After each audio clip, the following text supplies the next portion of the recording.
Kama ukifuata mbinu hii moja, utaweza kuzitawala hisia zako. How to be less emotional react. Kazi ya msingi ya ubongo wako sio kukupa furaha, bali kuhakikisha una survive. Ubongo wako unayo ajenda moja tu kwenye fikra zako. It is always watching for sign of lack and attack. Unatafuta what's out to hurt you. Zamani binadamu waliishi msituni ambako hatari kubwa ilikuwa ni kuliwa na simba na chakula. Siku hizi dunia imebadilika sana. Hakuna tena simba tunakoishi, lakini still your mind is always scanning for danger. Wakati ambao ni ngumu siku hizi kuliwa na simba, ubongo wako bado unaweka nguvu zaidi kwenye vitu negative kuliko positive. Jambo lolote ambalo linahitaji attention, jihada, pressure au kutiliwa nguvu na linakupa hisia za kuumiza, ubongo wako unalichukulia kama hatari. Inapokuja kwenye suala la emotional reactivity, namna unavyofikiri ni kama usukani na wewe ndio dereva. Sasa unayo machaguo, na hii inaathiriwa zaidi na makuzi yako, genetic factors zako na mazingira yako kwa ujumla. Mfano, ni jinsi gani watu wanaokuzunguka kukabiliana na changamoto kama hiyo. Haya yote hujenga general belief yako juu ya situation fulani na kuathiri namna unavyofikiri. Pale unapoifanya changamoto yako ionekane kama haina solution, yani impossible, ili kuepuka kuwa responsible,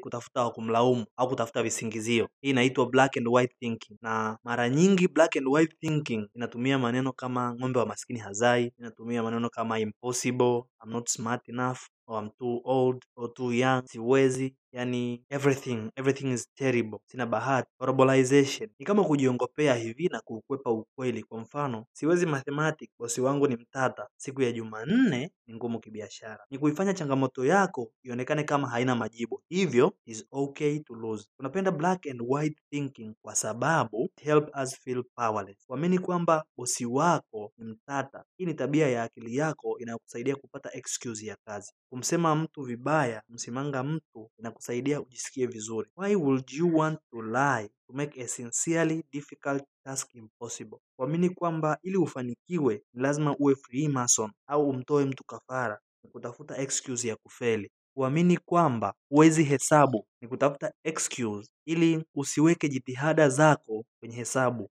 na ni kwa sababu akili yako inataka kukulinda na hisia za kuumiza au kuvumilia hard work. Kama unahitaji kuwa less emotional reactive, basi unahitaji kuondoa black and white thinking. Sasa jambo la kwanza, notice it. Notice when you are doing it. Tazama kwa kina kila unapotafuta excuse, kwa sababu hii ni tabia ya asili ya ubongo wako. Lakini pia acha kutumia maneno kama never, I can't, siwezi, sina bahati, I'm too old or too young, everything is terrible. Badala yake notice the emotion. Kwa mfano, neno siwezi inaweza kumaanisha kwamba I feel hopeless, yani unahisi unakosa matumaini. Mwisho, take fully responsibility. Perform nafasi yako, kuwa majukumu yako, kuwa mtu wa kutenda, fanya miracles zitokee. Ni hayo tu. Naitwa MC Mkali kwenye mic na hii ni The Laboratory. Subscribe sasa kama bado hujasubscribe, ili kila tunapopandisha vipindi vyetu uwe wa kwanza kupata taarifa. Lakini pia vinakuja vipindi vingi na vizuri. La msingi na la zaidi ni kwamba kuwa comfortable.